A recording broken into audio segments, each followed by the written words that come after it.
देख रहे हैं आप सिटी पोस्ट लाइव और मैं हूं आपके साथ पूजा शर्मा। बिहार की एनडीए में सीटों का बंटवारा हो चुका है। सीट की आस में पशुपति पारस बैठे हुए थे और वीआईपी प्रमुख मुकेश सहनी बैठे हुए थे, लेकिन जब सीटों का बंटवारा हुआ तब पशुपति पारस को तगड़ा झटका लगा तो वहीं मुकेश सहनी को एनडीए में जगह नहीं मिली। अब ऐसे में सवाल उठता है कि आखिर अब ये दोनों नेता क्या करेंगे, पशुपति पारस क्या करेंगे और मुकेश सहनी क्या करेंगे। ये जानने के लिए अभी हमारे साथ मौजूद है हमारे सहयोगी सचिन तिवारी, उनसे हम बातचीत करते हैं।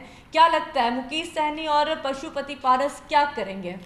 बिल्कुल पूजा, आपने जो क्वेश्चन किया कि मुकेश सहनी और पशुपति पारस क्या करेंगे, देखिए अब तक तो वेट एंड वॉच की स्थिति बनी हुई थी। पशुपति पारस सीटों का बंटवारा का इंतजार कर रहे थे और एनडीए में सीट का बंटवारा भी हो चुका है और एनडीए में 16 सीटें पे जेडीयू चुनाव लड़ने वाली है, 17 सीटों पे बीजेपी चुनाव लड़ने वाली है और चिराग पासवान को 5 सीटें दी गई है, वहीं एक सीट जीतनराम मांझी को दी गई है और एक सीट उपेंद्र कुशवाहा को दी गई है।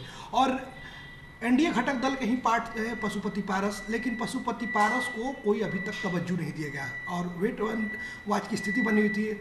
पशुपति पारस इंतजार कर रहे थे, लेकिन इंतजार की घड़ी जो है वो समाप्त हो चुकी है और पशुपति पारस को एक भी सीट नहीं दिया गया है। हालांकि बीते दिन पहले प्रिंस पासवान जो आरएलएसपी के प्रदेश अध्यक्ष हैं, उन्होंने एक पोस्ट किया था, ट्विटर पर ट्वीट किया था और लिखा था कि हम एनडीए के ही पार्ट हैं और मोदी जी हमारे गार्जियन है, जो भी है गार्जियन है, उनकी बातों से हम सहमत हैं। लेकिन अब की स्थिति जो है वो बदलता हुआ नजर आ रहा है।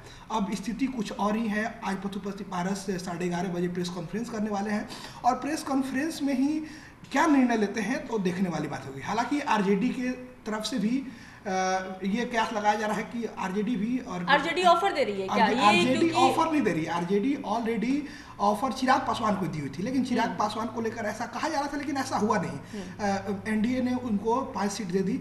अब ये स्थिति पैदा हुई है कि अभी इंडिया गठबंधन की सीट का जो है पेच फंसा हुआ है।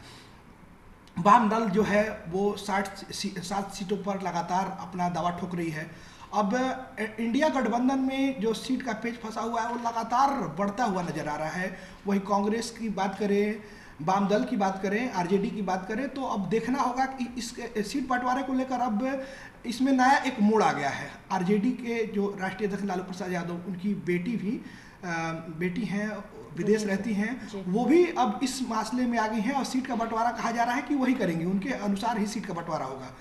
तब देखना बड़ा दिलचस्प होगा कि क्या पशुपति पारस आज प्रेस कॉन्फ्रेंस के बाद क्या कुछ निर्णय लेते हैं, या तो देखने वाले क्या ऐलान कर सकते हैं कि वो आरजेडी के साथ जा सकते हैं। बिल्कुल ये हो सकता है, आरजेडी साथ जा भी सकते हैं, ऐलान कर सकते हैं, लेकिन आरजेडी भी वेट एंड वॉच की स्थिति में रुकी हुई थी।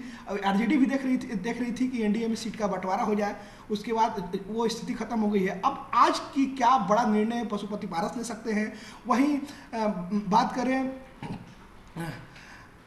पशुपति पारस क्या निर्णय लेंगे, उसको देखते हुए अब आरजेडी में जाएंगे पशुपति पारस, तो आरजेडी उनको कितनी सीट देती है ये तो देखने वाली बात होगी। हालांकि अभी जो बिहार की रणनीति है, जो राजनीति की रणनीति है, वो तो देखने वाली बात होगी कि कौन कितने सीट पर लड़ेगा।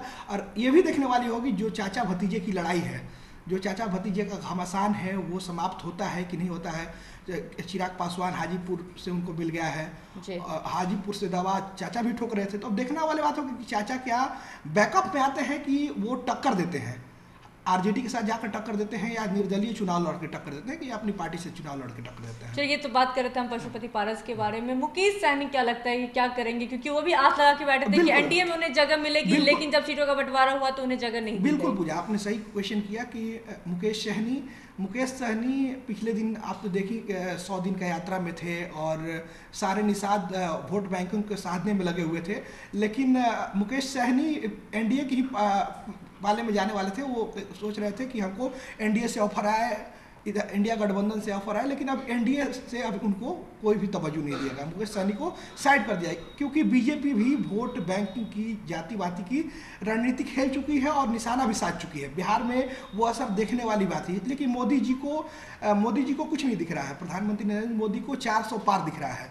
मोदी की जो गारंटी है वो 400 पार दिखने वाली है उसी कारण अब मुकेश सहनी को भी तवज्जो नहीं दिया गया। अब देखना होगा कि आज या कल में जब तक इंडिया गठबंधन का सीट बंटवारा नहीं होता है और होने के बाद क्या कुछ सामने आता है, मुकेश सहनी को क्या मिलता है, या मुकेश सहनी अकेले चुनाव लड़ते हैं या आरजेडी के साथ जाते हैं, ये तो देखने वाली बात होगी। आपको क्या लगता है?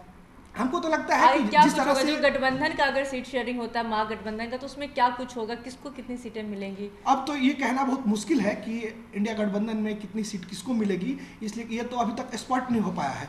ये कहा जा रहा है कि आरजेडी 27 से 28 सीट पे लड़ सकती है, कांग्रेस 8 से 9 सीट पे लड़ सकती है, लेकिन कांग्रेस की मांग है कि 1 दर्जन से अधिक सीटों पर लड़े, और इधर वाम दल भी अपना दावा ठोक रही है 7 से 8 सीटों पे।